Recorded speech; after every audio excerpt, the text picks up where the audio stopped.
Rebonjour tout le monde, désolé avec Zoom, on n'a même pas pu se dire au revoir. On avait 40 minutes, ben c'est passé à une de ses vitesses.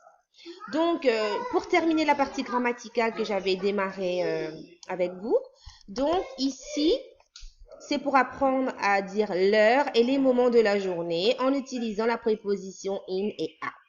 C'est ça ce qu'il faut maîtriser dans cette partie grammaticale. Par exemple, l'heure, on a déjà vu et que j'ai repris vite fait avec vous en ligne. Comment on dit l'heure en anglais, par exemple, là, 7:30 a.m., c'est 7h30 du matin.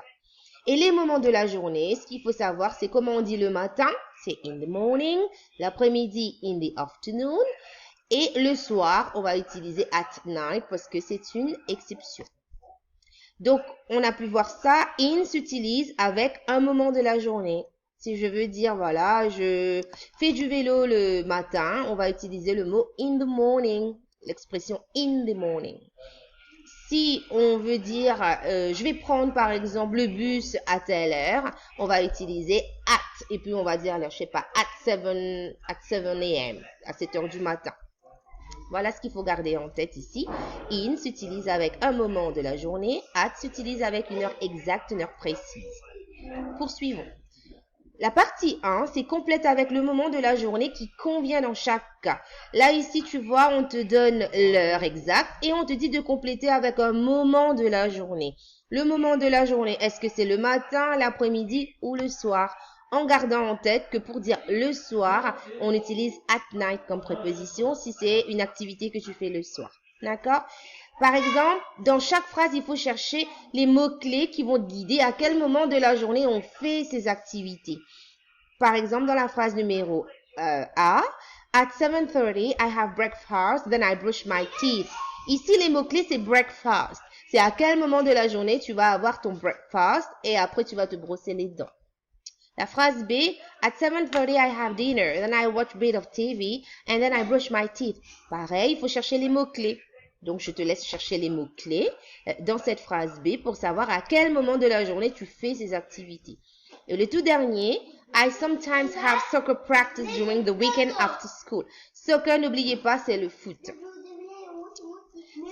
Pareil ici, il faut chercher les mots-clés qui t'aident à comprendre quand le moment de la journée que tu vas pratiquer l'activité qu'on est en train de dire. Il faut chercher les mots-clés. D'accord?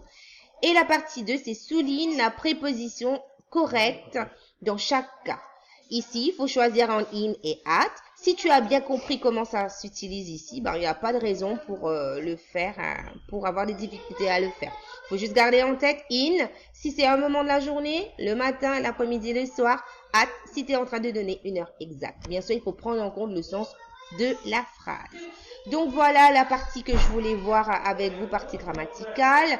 N'hésitez pas à aller sur Flipgrid, ceux qui ont accès pour regarder les vidéos que vos correspondants ont déposées. J'essaierai de voir à éventuellement projeter la vidéo et faire une capture et le mettre dans notre cloud. J'essaierai de faire ça. Et le travail à compléter donc pour cette semaine, vous l'aurez compris, c'est de travailler sur l'heure et les moments de la journée. Et vous aurez des activités sur Learning Apps, et live worksheets que je vais vous donner là-dessus pour continuer. D'accord? Et la correction des listening comprehension, activité à l'oral, ben, je ne vais pas le projeter. Si, peut-être oui, je vais le mettre. Même si quand vous cliquez, quand vous avez mis les réponses, vous pouvez avoir les réponses. C'est pour ceux qui n'arrivent pas à le voir. D'accord? Ben, je vous souhaite bon courage et à la prochaine. Au revoir.